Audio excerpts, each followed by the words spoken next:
बिहार विधानसभा चुनाव को लेकर के सरगर्मी तेज हो गई है। इसका ताज़ा उदाहरण है कि बक्सर में जिस तरीके से रैलियां हो रही है, मीटिंग्स हो रहे हैं, पार्टी अपने अपने दावे ठोक रही है। आज राजद के नेता बृषण पटेल बक्सर पहुंचे और उन्होंने जिला स्तरीय मीटिंग करी। इसके अलावा कांग्रेस अपना कार्यक्रम कर चुकी है, जदयू भी दावा ठोक रही है और आने वाले 6 सितंबर को जदयू जो है वर्चुअल रैली करेगी जिसमें नीतीश कुमार बोलेंगे।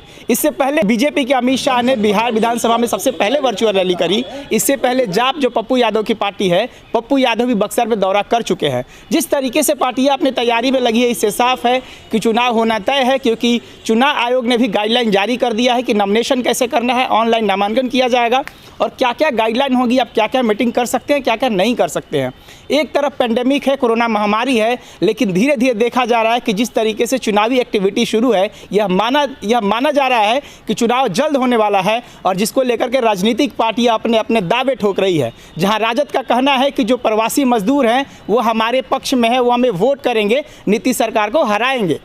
हमको एक बात बताइए कि कोरोना काल में सारे देश से मजदूर अपने घर की ओर आ रहे थे, महिलाओं को सड़क पे बच्चा हो रहा था, लोग भूख से मर रहे थे और 1500 किलोमीटर पैदल लोग अपने घर की ओर रवाना हो गए।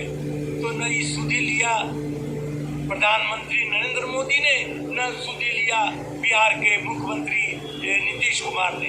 इसलिए आज सारे देश ने यह मान लिया है कि इस देश में और बिहार में जो सरकार है वो गरीब विरोधी है और गरीब विरोधी सरकार को जाना चाहिए। और जो हम लोगों ने देखा कि गरीबों के साथ इन लोगों ने किस तरह से व्यवहार किया है, हम लोग भी कमर कसे हुए हैं कि मैं कहाँ रुकने को हूँ, अर्श और फर्श की आवाज से जाना है मुझको बहुत दूर हदे परवाज से।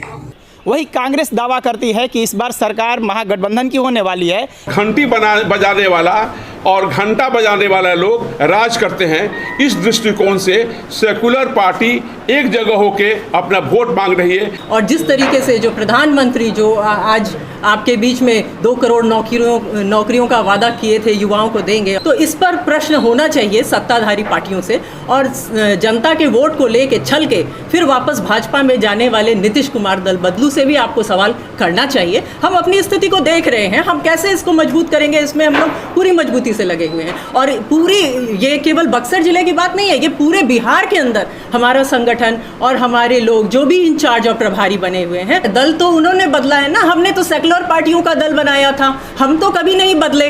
वो तो भाजपा को गाली देते रहे, उनको डीएनए को गाली दिया गया, उसके बावजूद भी वो बोले मिट्टी में मिल जाऊंगा, भाजपा में नहीं जाऊंगा। आज तो सवाल आपको उनसे करना चाहिए कि आप मिट्टी में मिलने की बात कहते थे, आप भाजपा में कैसे मिल गए।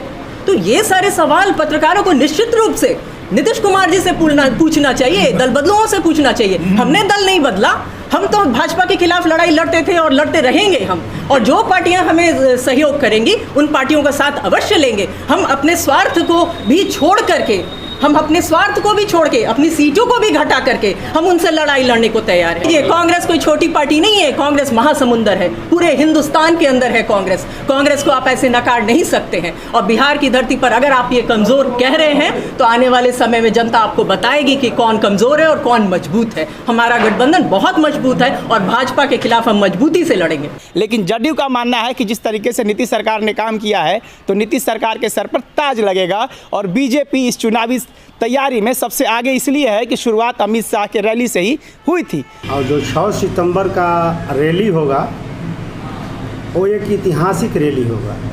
2005 का चुनाव हुआ, 10 का चुनाव हुआ, 15 का चुनाव हुआ, उससे ही ऐतिहासिक चुनाव होने जा रहा है। इस चुनाव में हम लोग बहुत भारी बहुमत से विजय पाएंगे। वोटर सपोर्टर और हमारी बिहार के और इस जिला की जनता जो ललायत है फिर नीतीश कुमार को 8वां बार देखने का उस गद्दी पर, वो की जन जन की बात सुने और 15 साल के अपने काम काज की बात अपनी जनता के अंदर पेश करें। विपक्ष तो विपक्ष है, हम दावा के साथ और चैलेंज देकर मैं कह रहा हूँ कि जिस जिला का मैं अध्यक्ष हूँ, 4 विधानसभा है, चारों विधानसभा पर विपक्षी यानी तेजस्वी का जमानत जब्त होने जा रहा है। लेकिन सभी पार्टी के अपने अपने दावे हैं, अपने अपने फार्मूले हैं और सभी अपने अपने हिसाब से जीत भी रहे हैं। अब देखना यह होगा कि आने वाले समय में सरकार किसकी बनती है। फिलहाल सभी पार्टियां अपने अपने दावे ठोक रही है।